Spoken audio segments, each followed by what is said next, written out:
Hi, it's Holly. So today I'm going to be doing another one of my drawing to tattoo videos. Today's one is going to focus on cat mandala or mandala cat, whichever way around you want to do it. This is part of a sleeve that I've been working on that's all flowers and mandalas and like pretty girly stuff. So today we're going to be working on the sort of bottom portion of the sleeve.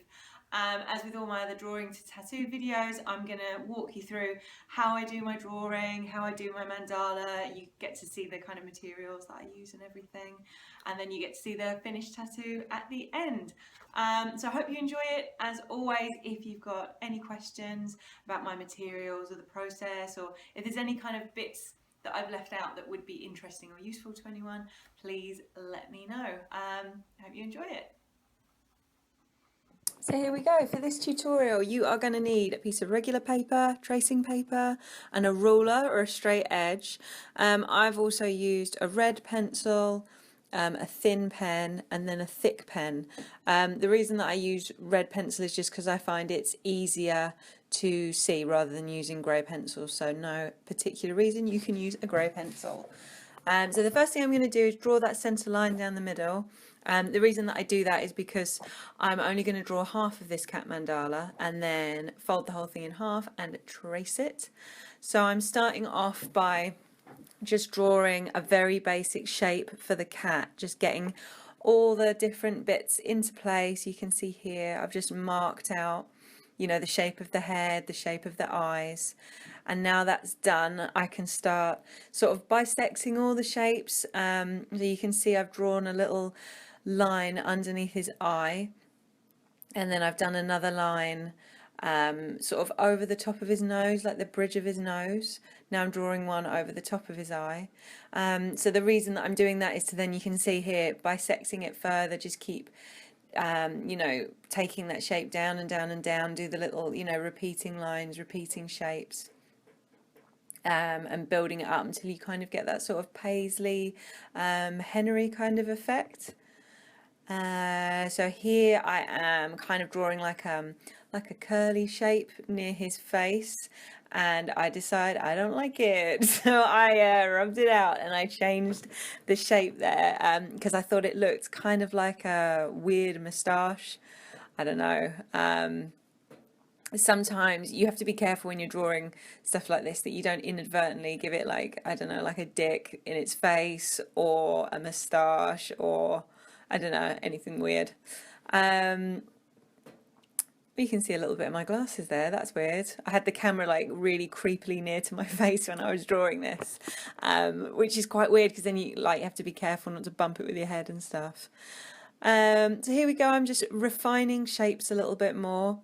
You can see it's a bit like drawing a mandala in that I'm going outwards, repeating the shapes, you know, taking the center of each shape outwards to make a new sort of petal, I guess, if you think of them as like petals on a flower. So of course, you know, there's no right or wrong way to do this. I'm just kind of showing you my way of doing it. You can see here that in between all of the big ones, I'm just putting little fillers. So I've done like a little three little loops, I guess, just to fill in the space. And as I go around, you can see I'm repeating the same shapes again and again. And that's a really good way to, when you're drawing a mandala or any of this kind of patterny thing, to make sure that it feels cohesive as a piece, that it feels like the whole thing comes together. If you keep repeating shapes, you know, it's going to feel like one piece, and it flows nicely. I think it feels nice when you draw it that way. So there you go, top of the eye, I'm drawing in those same like petally shapes, almost like a daisy or a flower. And again, you know, the way that I've made sure that the focus stays on the eye is to, you can see I've drawn the shapes coming out of the eye. So the eye is like the center point in the mandala. That way you're gonna keep the focus of the piece on the eye, keep the focus on the face. It won't get too busy. So I think it's kind of, you know, as I'm going, it's becoming more and more apparent, like why I did that thing at the beginning of bisecting the face up. The reason behind that is because then you're you're not obstructing shapes that would naturally exist in the face. So things like the shape under the eye, the shape over the eye, the shape over the nose, they're the different parts of the cat that you would, naturally draw a line on.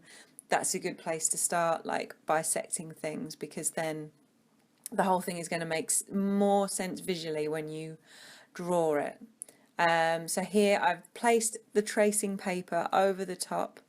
I draw a line and I'm going to start tracing my cat mandala using the thick and the thin pen. Now I'm just using like a felt tip and a liner pen. I think it was a uni liner pen, just because I like them. I'm actually going to tattoo with this tracing, like this is my stencil for tattooing, so I tend to do a big line and a small line, because then when I'm tattooing I mimic that with my tattoo. So I do, like, big lines and small lines. So as I'm going round, I'm just being careful to just keep all those shapes in there. As you can see, I'm only drawing one half of the cat mandala, and if you've watched any of my other drawing videos you will know this already. Like, my little thing that I do is I just draw half of everything, trace it, fold the tracing paper in half, and then trace that over. That gives you a whole shape, and it also means that it's going to be symmetrical, because you're not guessing at anything. The whole thing's going to be perfect. So here we go. I'm nearly ready, I think, to fold the whole thing over, and you can see here I kind of at the last minute decided that the ear wasn't quite interesting enough, so I drew a few little extra like scallop shapes in there, just to give it a little bit of interest. Again, I wanted the to be focused on the ears, because kind of the ears are the important bit of a cat, aren't they? They're the cute bits, so I thought that was important to keep that in there. And here we go. You can see now I've traced, folded over the tracing paper, and I'm just doing the whole thing again. So just being careful to go over the lines, keep everything the same, so that when you do, fold it back out flat, the whole thing will be symmetrical and both sides are going to match together nicely. I think as well that adding, using the thick lines and thin lines is a really good way to go when you're doing mandalas, because it gives the piece interest. If you just stick to just thick lines, it can look a bit blocky. If you do just thin lines, it can lose a bit of its impetus. But obviously this is just me showing you what works for me. Have fun when you're drawing. That's the whole point of drawing. Have fun, try different things, see what works for you. So you could apply the principles from this video to drawing any animal, really. It doesn't need to be a cat. If you do make a drawing using this tutorial, tag me in it. I'd love to see. That would be really awesome. Any questions, just leave me a comment down below. I'll do my best to answer you. And there we go, adding the final touches, and that is my finished cat mandala. So the next thing to do is to get this stencil ready for tattooing.